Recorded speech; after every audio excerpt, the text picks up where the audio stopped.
Welcome to Business Law and Ethics.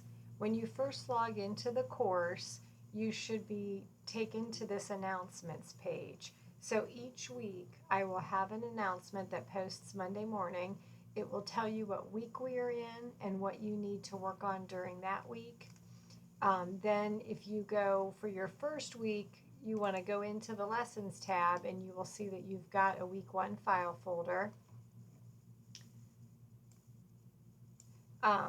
But then also you want to go into the Start Here tab, and then you will see that in the Start Here tab, you've got some information that you're going to want to go over. Let me see if I can move it. So there's a course overview. In here, you'll have a syllabus file, so you'll want to open this up and read over your class syllabus and your master syllabus, because that is basically your contract for this course. Here is a picture of the current textbook.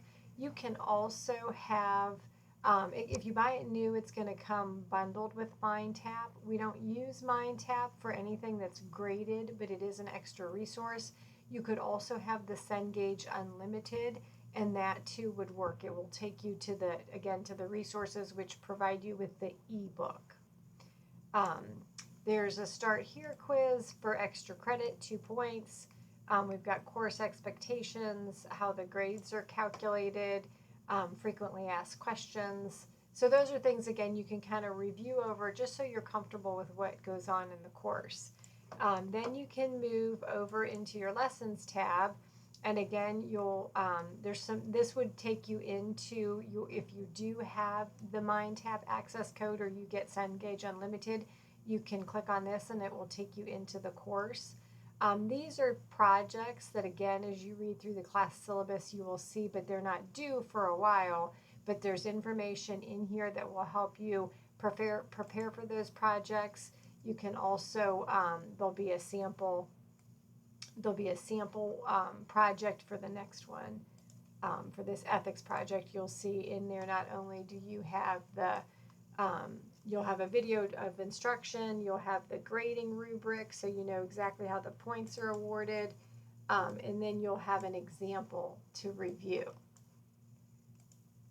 But then if we go into week 1, you will see you'll have an overview of what we're going to cover in that week. So it tells you what you need to read, what assignments you're going to need to work on, and then what's coming up for next week. If it's just a regular week of additional materials, you'll just see it say the next week material and assignments. If a test is due or one of the projects are due, then it will give you a week's notice on that as well.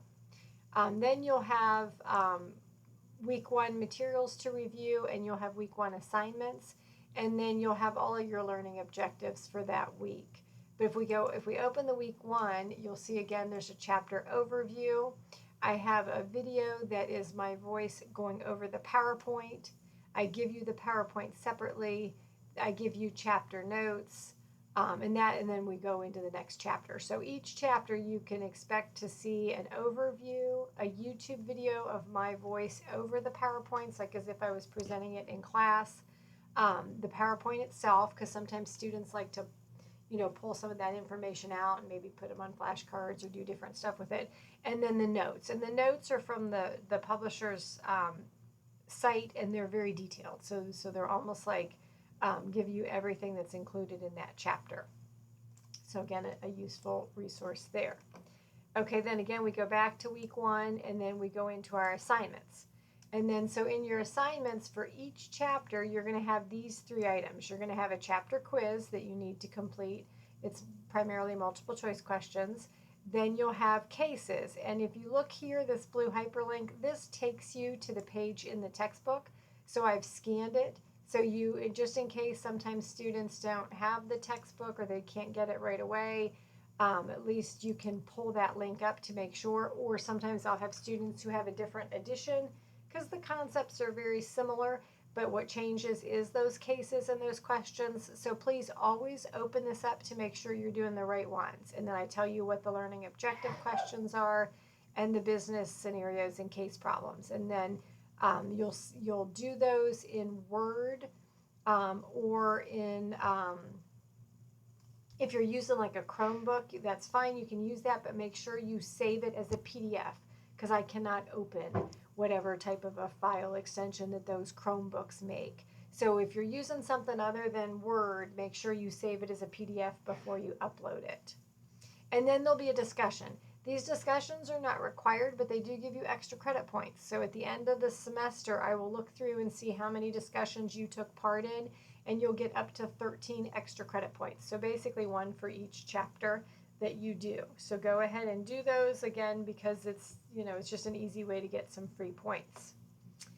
Okay, so then each chapter is going to be set up that same way. You'll have those 3 assignments to do for each chapter, and as you look at the weeks, we'll either have 1 or 2 chapters that we cover each week.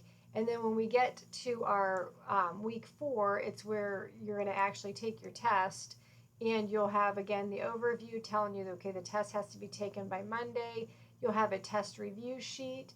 My advice is to take that, write it out, list everything that you need, because you can have resources while you take your test, but your test is timed.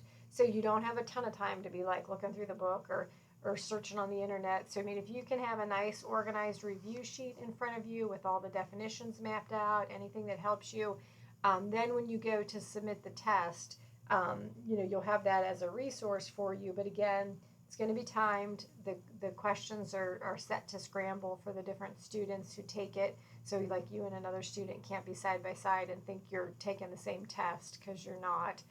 And those will be, again, just submitted right in Blackboard with the due date of Monday until we get to finals. Then the due date will be Saturday for your final. So again, each week what you should do is you'll come into your announcements. You should read your announcements. Then you move into the lessons tab and find what week you're on, and then review all of the materials I provide and complete all of the assignments that are there. And then that is kind of my expectations for this course.